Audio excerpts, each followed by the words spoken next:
오늘은 음주운전 단속 기준을 강화한 이른바 제2윤창호법 시행 첫날입니다. 하지만 여전히 술을 마시고 운전하다 적발되는 경우가 많았는데요. 음주운전 단속 현장을 가봤습니다.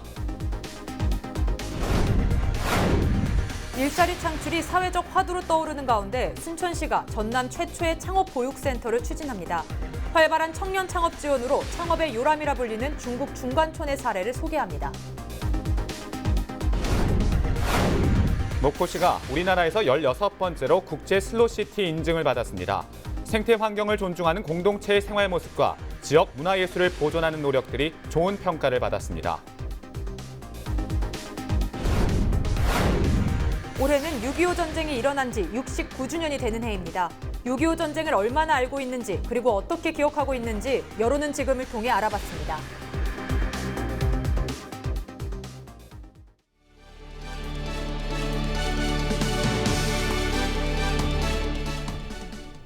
시청자 여러분 안녕하십니까? 헬로티비 뉴스입니다. 첫 소식입니다.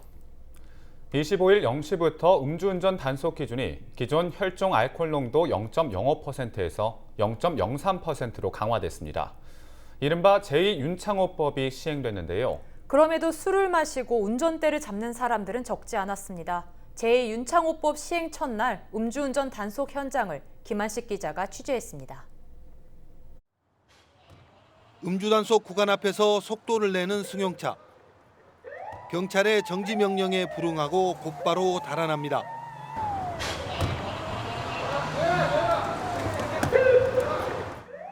경찰이 추격에 나서면서 도심 추격전이 벌어집니다.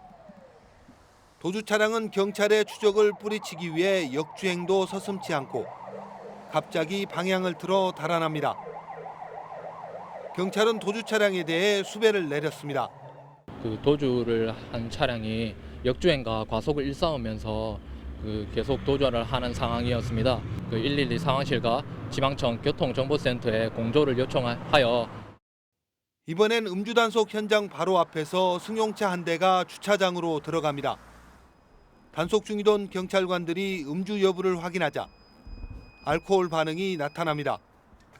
음주 측정 결과 운전자의 혈중 알코올 농도는 0.076%, 면허 정지에 해당됩니다. 술을 마신 뒤 혹시나 하는 마음에 운전대를 잡았지만 음주운전 처벌 대상이 됐습니다. 윤창호법 시행된 거 혹시 알고 계셨나요? 얼마 안 마셨으니까 드릴 부를까 하다가 그냥 가까워서 그냥 한 거거든요. 윤창호법 시행으로 음주운전 처벌 기준이 강화됐지만 도로 위의 흉기 음주운전은 끊이지 않고 있습니다. 술집이 밀집한 도심의 또 다른 도로. 음주 단속 현장을 발견하고 반대편 차선으로 넘어간 오토바이를 경찰이 붙잡습니다. 음주 감지기에 알코올 반응이 감지되자 음주 측정이 시작됩니다. 자, 봅니다. 후. 자, 됐습니다. 선생님 수치 0.081 나왔습니다. 면허 취소 수치입니다. 윤창호법 시행 이전이면 면허 정지에 해당하지만 처벌 기준이 강화되면서 면허가 취소됐습니다. 헬로티비 뉴스 김한식입니다. 방금 보신 것과는 달리 단속 경찰관들이 밤새 허탕만 친 곳도 있었습니다. 경주에선 음주운전이 한 건도 적발되지 않았는데요. 전국에서 1년 내내 이래야 되는 것 아닐까요? 박은경 기자입니다. 강화된 단속 기준을 적용한 첫날 자정. 경찰관들이 도로를 차단한 채 운전자들의 음주 여부를 검사합니다.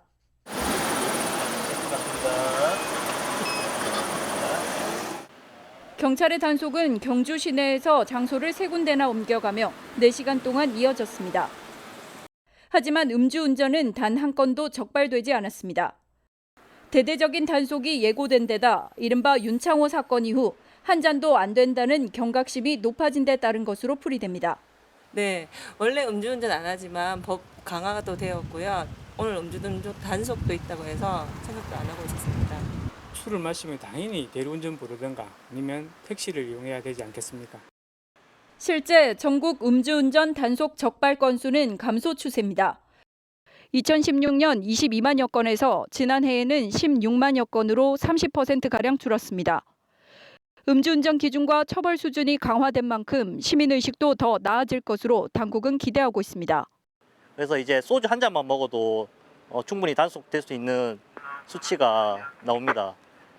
따라서 술을 드시고 난 다음에는 뭐 택시라든지 버스 아니면은 대리운전 기사를 불러서 귀가하시는 것을 당부드리고, 술을 한 방울이라도 마시면 운전대를 잡아선 안 된다는 인식이 뿌리 내리도록 경찰은 앞으로 2달 동안 게릴라식 단속을 이어나갈 예정입니다. 헬로티비 뉴스 박은경입니다. 술 마신 다음 날 아침 술이 덜 깬 채 운전대를 잡는 분들도 있죠. 설마 하다가 사람을 잡을 수도 있습니다. 대대적인 예고가 있었음에도 강원 지역에선 숙취 운전자 적발이 잇따랐습니다. 출근길 단속 현장 성기석 기자가 취재했습니다. 날이 환하게 밝은 아침 출근길. 왕복 6차선 도로에서 경찰의 음주 단속이 펼쳐집니다. 사전에 대대적 단속이 예고된 상황에서 과연 음주 운전자가 있을까? 하지만 단속 개시 직후 음주 감지기가 반응을 일으키는 운전자가 발견됩니다.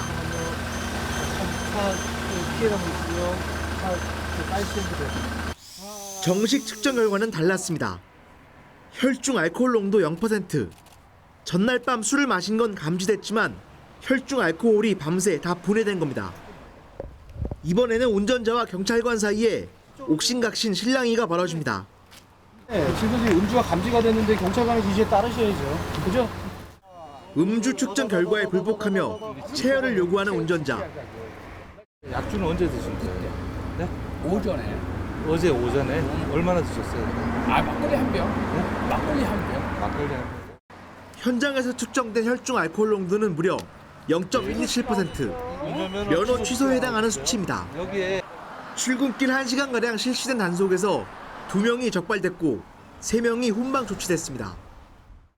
시행되는 첫날 저희는 한 건도 단속이 되지 않을 거라고 생각을 했습니다만 실제 단속을 해보니까 그 2건 단속에 3건 훈방이 나와서 윤창호법 시행 후에도 음주운전이 계속 지속적으로 이루어진다는 걸 알 수 있었고, 혈중 알코올 농도는 음주 후 1시간 반 후에 최고조에 이르렀다가 시간당 0.015%씩 떨어진다는 연구 결과가 있습니다. 경찰의 음주 추정 방법인 위드마크 공식을 적용하면 성인 남성이 소주 한 병이나 맥주 2000cc를 마신 후 완전 브레이크까지 4시간에서 5시간 이상이 필요합니다. 자정 넘어까지 마셨다면 아침 출근길에도 음주 상태일 수 있다는 얘기입니다. 경찰은 앞으로도 출근길 불치 단속을 펼쳐 출근길 숙취 운전자를 근절하겠다는 생각입니다. 헬로티비 뉴스 성기석입니다.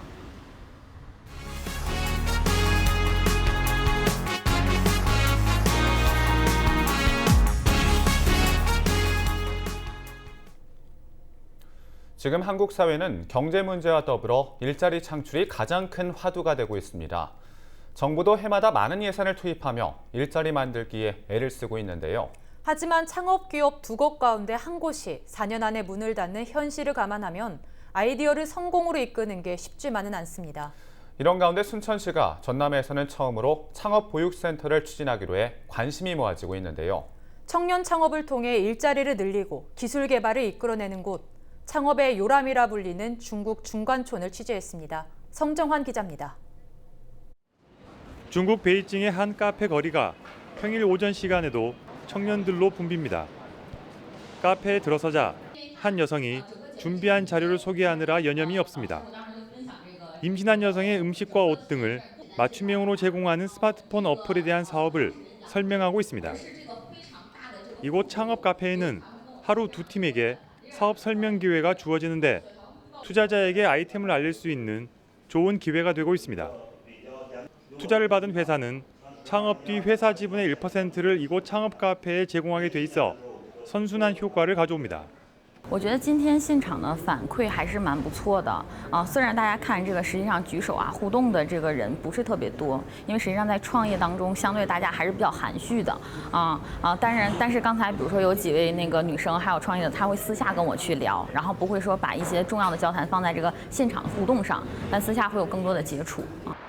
서점이 밀집해 책방거리였던 이곳은 5년 전 중국 정부가 투자를 시작하면서 창업거리로 탈바꿈했습니다. 베이징 도심에 펼쳐져 있는 중관촌에 500여 개의 사업별 혁신구역을 지정해 정보를 공유하도록 했습니다. 지금은 창업을 꿈꾸거나 이미 궤도에 오른 2만 2천여 개 기업이 입주해 있습니다. 중국의 창업을 꿈꾸는 청년들이 모이는 곳, 중관촌 창업거리입니다. 이곳에서는 아이템과 투자 관련 유치 설명회가 매일 진행되고 주말에도 창업인과 투자자들을 연결하는 행사가 잇따라 열리고 있습니다. 중관촌 창업 열기는 24시간 1년 365일 계속되고 있습니다. 청년들의 아이디어는 전문가와 만나 구체화됩니다. 시장조사 자료와 기술 컨설팅 같은 맞춤형 서비스가 뒷받침되면서 지속 가능한 기업이 탄생하는 겁니다. 세계적인 온라인 쇼핑몰 알리바바와 네트워크 통신 장비 업체 화웨이도 중관촌에서 시작됐습니다. 中关村的孵化器呢有165家是为这些各类的这些高科技企业或者科技型的企业提供专业服务，还有很多的社会组织，包括园区的各类的协会、商会联盟，将近600家。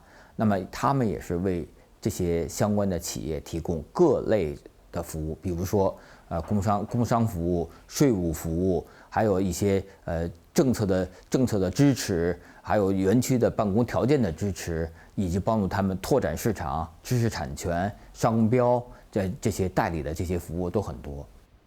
지난해 중관촌에 들어선 스타트업 기업은 모두 6천여 곳. 이들 기업이 모두 성공한다는 보장은 없습니다. 하지만 창업자와 투자자 모두가 참여한 창업 생태계 속에서 청년들은 사업 아이디어의 성공 가능성을 높여가고 있습니다. 헬로티비 뉴스 성정환입니다. 슬로시티는 공해 없는 자연 속에서 전통 문화와 자연을 잘 보호하고 느림의 삶을 추구하는 국제운동을 말합니다. 자연 속을 걸으며 마음을 다스릴 수 있어 슬로시티를 찾는 관광객이 늘고 있는데요. 목포시가 우리나라에서 16번째로 국제 슬로시티 인증을 받았습니다. 보도에 고정민 기자입니다. 최근 먼 타국에서 반가운 소식이 들려왔습니다. 이탈리아 오르비에토에서 열린 국제 슬로시티 총회에서 목포시가 슬로시티에 최종 선정됐기 때문입니다. 우리나라에선 16번째, 전 세계적으로 보면 253번째로 국제 슬로시티에 지정된 목포시. 전남의 시단위 지자체로선 처음이고 담양과 완도, 신안에 이어 4번째로 슬로시티 인증을 획득했습니다. 생태환경을 존중하며 살아가는 공동체의 모습과 지역의 문화와 예술을 보존하는 노력들이 느림의 미학을 추구하는 슬로시티의 정신과 맞닿아 있다는 평가를 얻은 겁니다. 국제 슬로시티 연맹의 긍정적인 평가는 이미 지난 4월 실사단의 목포 방문에서도 예견됐던 일입니다. L'impressione generale è molto positiva, ci sono tutte le caratteristiche per essere città slow, c'è il rispetto per l'ambiente, il rispetto per la cultura propria e si vede nella fragranza straordinaria del cibo. Naturalmente città slow è innovazione attraverso la tradizione. 앞서 실사단의 방문에서 목포는 현대와 과거가 공존하면서도 생태환경이 잘 보존된 도시로 평가받았습니다. 특히 목포의 부속섬인 외달도와 달리도는 수려한 경관과 더불어 먹거리를 자급자족하는 주민들의 공동체 생활이 눈길을 끌었습니다. 목포의 원도심 역시 일제강점기의 근대문화유산이 잘 보존된 만큼 실사단에게 깊은 인상을 남겨 높은 점수를 받은 것으로 알려졌습니다. 이탈리아 현지를 찾은 김종식 목포시장은 곧바로 슬로시티 지정 소식을 알려오면서 앞으로 목포의 브랜드 가치를 높이는 데 크게 기여할 것으로 내다봤습니다. 우리 목포시의 새로운 도시 브랜드를 세계적인 브랜드로 만들었다고 하는 점이고 많은 관광객 유치 또 지역 주민들의 삶의 질을 향상시킬 수 있는 좋은 계기가 되리라고 봅니다. 이 기쁨과 영광을 우리 시민들과 함께 누리고 있습니다. 완도 청산도에 이어 목포까지 슬로시티 지정을 이뤄낸 김종식 목포시장. 올해 하반기는 목포 관광정책의 청사진을 완성하고 10월쯤 목포 선포식을 통해 지역을 대외적으로 알리는 데 힘쓰겠다고 밝혔습니다. 헬로티비 뉴스 고정민입니다. 무안 남악 신도시 중심 상가에 입점한 술집에서 간밤에 타는 냄새가 난다는 신고가 접수돼 한때 소동이 벌어졌습니다. 전남 소방본부는 24일 저녁 9시 7분쯤 무안군 삼양읍 대죽소로 일대에서 타는 냄새가 난다는 신고를 받고 현장에 출동했지만 냄새의 근원지를 끝내 발견하지 못했다고 밝혔습니다. 무안소방서 관계자는 당시 점포 안팎을 확인했지만 불이 난 흔적이 없어 한국전력과 가스안전공사 직원을 불러 현장을 둘러보고 누전 점검을 요청했습니다. 민주노총 김명환 위원장 구속과 관련해 전남 지부에서도 다음 달 18일 총파업을 포함해 전면 투쟁을 예고했습니다. 민주노총 전남지역본부는 25일 전남도청 앞에서 기자회견을 열고 재벌들의 정경유착을 근절하겠다던 문재인 정부가 오히려 재벌들을 존중하고 노동자를 탄압하고 있다며 전국적인 규탄 투쟁에 동참하겠다고 밝혔습니다. 그러면서 최저임금 투쟁과 공공부문 비정규직 노동자 총파업에 이어 전국 총파업으로 대응하겠다는 입장을 내놨습니다. 한 설문조사에서는 대학생 10명 가운데 4명이 6.25 전쟁이 언제 일어났는지 정확히 모른다고 답했다고 합니다. 그만큼 시간이 지날수록 많은 사람들이 6.25 전쟁에 대해 잘 모르고 있다는 건데요. 사람들은 6.25 전쟁을 어떻게 기억하고 있을까요? 여론은 지금 서채리 기자입니다.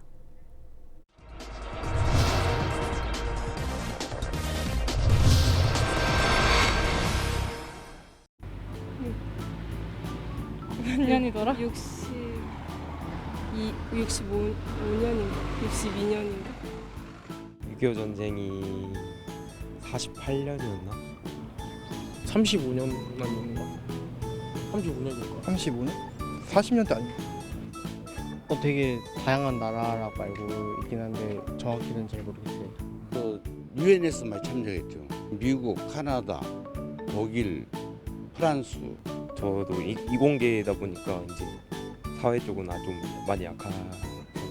공공군이 내려오면서 저희가 저기 위에까지 점령을 했던 데를 이제 쭉 이렇게 후퇴해서 내려왔던 작전이 아니었던가 그렇게 알고 있습니다. 저는 자세히 잘 모르겠습니다. 올해는 6.25 전쟁이 일어난 지 69주년이 되는 해입니다. 약 3년 동안 이어진 전쟁으로 우리 역사와 민족에는 큰 상처가 남았는데요. 하지만 방금 보신 것처럼 6.25 전쟁에 대해 잘 모르는 사람들이 더 많았습니다. 우리는 잊혀지고 있는 6.25 전쟁을 어떻게 기억해야 할까요? 학교에서는 그냥 살짝 사회랑 역사 시간 때 좀 이제 딱 살짝 그 정도? 뭐 홍보 영상이라든가 뭐 홍보물 등으로 홍보를 하면은 좀 여러분들이 알 수 있지 않을까. 한국 사람들이 좀 알았으면 해서 그게 어떻게 보면 저희에게 거울이 되니까. 근데 한국사 그 교육 과정을 좀 더 중요하게 여겨서 좀 잘 가르쳤으면 좋겠습니다. 관련 영화나 책으로 많이 나오면 사람들이 잘 알 수 있을 것 같아요. 이게 정말 교육을 통해서 역사를 갖다 많이 인식을 시켜야죠. 앞으로 6.25라는 것도 어떤 대한민국 국민이 전부 인식해서 알아야 된다고 생각합니다. 6.25 전쟁을 자세히 알지는 못해도 전쟁이 민족의 아픔이라는 데에는 모두가 공감했습니다. 사람들은 참전 용사와 이산 가족에 대한 제대로 된 지원이 필요하고 다시는 한반도에 전쟁이 일어나지 않아야 한다고 말합니다. 지금 참전하신 분들에 대한 보상이 제대로 안 돼 있다고 저는 들었는데 그런 부분에 대해서도 좀 정부가 구체적으로 방안을 세워야 되는 게 아닌가 싶어요. 국가에서 지원을 해주는 게 맞다고 생각을 하는데 그런 데 있어서 이제 대우를 안 해주면은 누가 이제 다음에 그런 전쟁이 났을 때 자기 목숨을 그렇게 바치고 애국심을 가져서 행동할까에 대해서 국가에서 생각을 하고 지금부터 지원을 해주는 게 맞다고 생각합니다. 남북 관계를 좀 더 이제 그러니까 통일이 아니더라도 이제 좋은 측면에서 이제 교류도 할 수 있게 좀 더 발전됐으면 좋겠습니다.